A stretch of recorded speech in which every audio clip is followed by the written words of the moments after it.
Hello दोस्तों, आज है 8 जून। आज हम देखेंगे आज की मुख्य करंट अफेयर्स जो कि परीक्षा की दृष्टि से बहुत ही इम्पोर्टेंट है। वीडियो को स्किप मत कीजिएगा, पूरा देखिएगा और अंत में आप इसकी पीडीएफ भी डाउनलोड कर सकते हैं। चलिए वीडियो शुरू करते हैं। पहला प्रश्न है कि जून 2026 में भारतीय तटरक्षक बल ने समुद्र में फंसे कितने बांग्लादेशी मछुआरों को सुरक्षित बचाकर उनके देश को सौंपा है? इसका सही जवाब है 91 मछुआरे। ठीक, ऑप्शन सी ये रहा सही। अगला प्रश्न है, व्याख्या पढ़ लीजिएगा। ठीक, अगला प्रश्न है कि नई दिल्ली में आयोजित हो रहे द्विपक्षीय सीमा सम्मेलन में भाग लेने वाले संगठन बीजीबी का पूर्ण रूप क्या है? इसका पूर्ण रूप है बॉर्डर गार्ड बांग्लादेश। ठीक,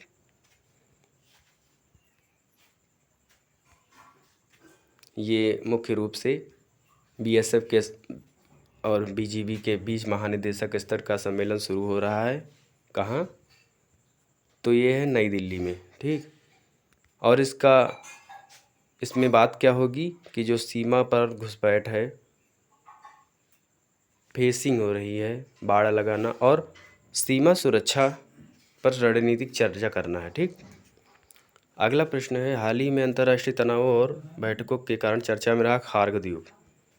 ये इम्पोर्टेंट है। ठीक, मैप की दृष्टि से तो और ही इम्पोर्टेंट है। खार्ग द्वीप ये ईरान में है। मिडिल ईस्ट के संकट के चलते खार्ग द्वीप खबरों में बना हुआ है। साथ ही ईरान के विदेश मंत्री सैयद अब्बास और अरागची ने पाकिस्तान के गृह मंत्री मोहसिन नकवी के साथ सुरक्षा पर मुलाकात की। इसमें छोटी की मात्रा मिस हो गई है पीडीएफ बनाने के बाद से, इसको आप समझ लीजिएगा। अगला प्रश्न देखते हैं कि 7 जून 2026 को केंद्रीय जांच ब्यूरो ने 661 करोड़ के सरकारी फंड घोटाले में कई राज्यों में छापेमारी की। यह किस मंत्रालय के नियंत्रण के तहत कार्य करती है? इसका सही जवाब है कार्मिक लोक शिकायत और पेंशन मंत्रालय। ठीक है, ये पॉइंट भी आप ध्यान रखना। ठीक है, गृह मंत्रालय के अंतर्गत खुफिया ब्यूरो आता है आईबी और राष्ट्रीय जांच एजेंसी एनआईए आती है। वित्त मंत्रालय के अंतर्गत आती है प्रवर्तन निदेशालय। ठीक, ईडी। उत्तर प्रदेश के किस ऐतिहासिक धार्मिक शहर के नगर निगम ने पर्यावरण और स्वच्छता के मद्देनजर मांस मछली की दुकानों को रिहायशी क्षेत्र से बाहर शिफ्ट करने का फैसला लिया है? यह है वाराणसी। ठीक, वैसे कहा तो मथुरा वगैरह में भी गया है, लेकिन यहाँ पर आधिकारिक निर्णय लिया गया है वाराणसी में।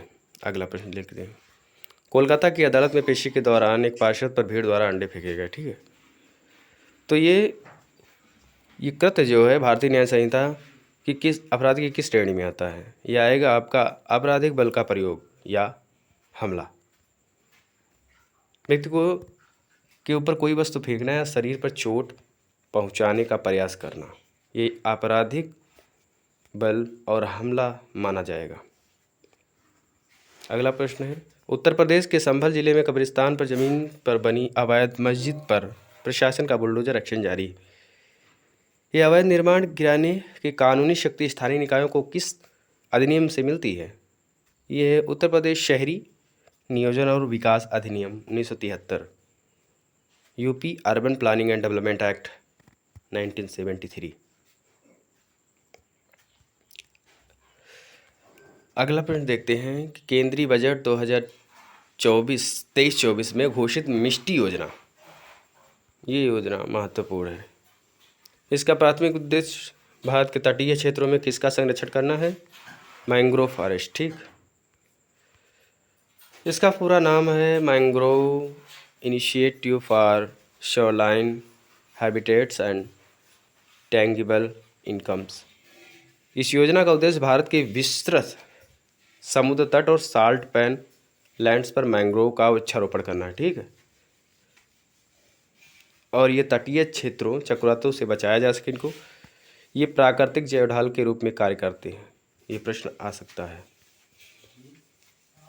अगला प्रश्न, पर्यावरण के अनुकूल जीवन शैली को बढ़ावा देने के लिए भारत द्वारा वैश्विक स्तर पर शुरू किए गए मिशन लाइफ में लाइफ का फुल फॉर्म क्या है? Life style for environment. ये COP26 में इसकी घोषणा की गई थी प्रधानमंत्री मोदी द्वारा 2021 में।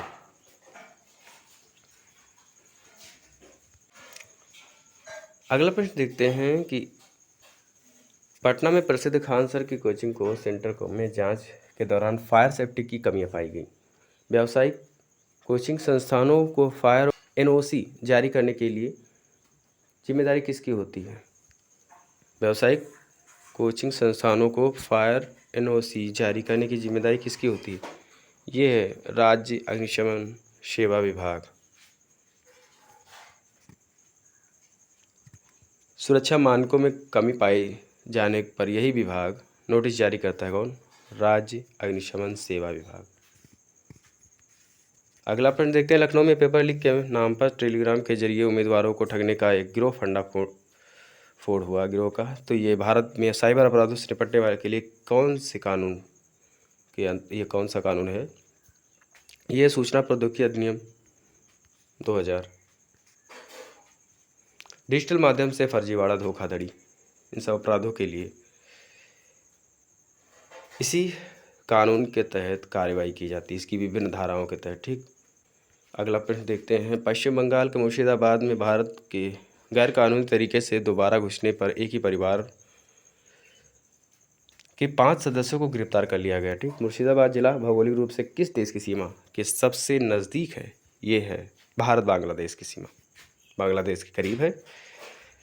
व्याख्या पढ़ लीजिएगा। अगला प्रश्न है कि संयुक्त राष्ट्र पर्यावरण कार्यक्रम जो विश्व पर्यावरण दिवस और वैश्विक संयोजक का मुख्यालय कहाँ पर स्थित है?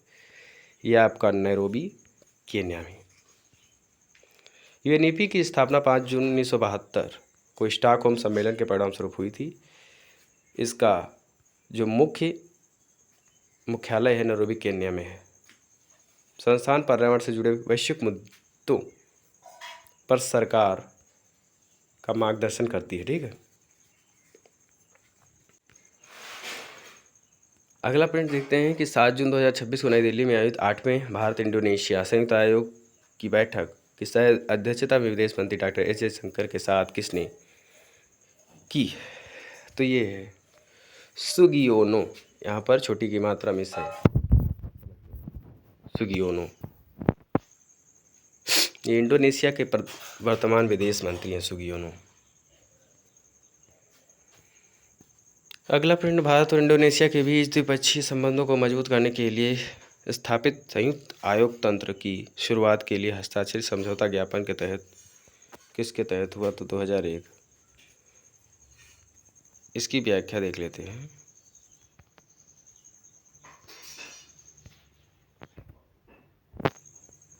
कि वर्ष 2001 में भारत इंडोनेशिया के बीच विदेश मंत्रियों के स्तर पर संयुक्त आयोग तंत्र की स्थापना जनवरी 2001 में की गई। यह दोनों देशों के बीच राजनीतिक, रक्षा, व्यापार, कनेक्टिविटी जैसे क्षेत्रों की व्यापक समीक्षा करता है। अगला प्रश्न है, विश्व पर्यावरण दिवस की स्थापना संयुक्त राष्ट्र महासभा द्वारा किस वर्ष आयोजित स्टॉकहोम सम्मेलन के दौरान की गई? 1972। मानव पर्यावरण स्टॉकहोम सम्मेलन, इसी दौरान इसकी स्थापना की गई। पहला विश्व पर्यावरण दिवस वैश्विक स्तर पर 1974 में मनाया गया। ठीक।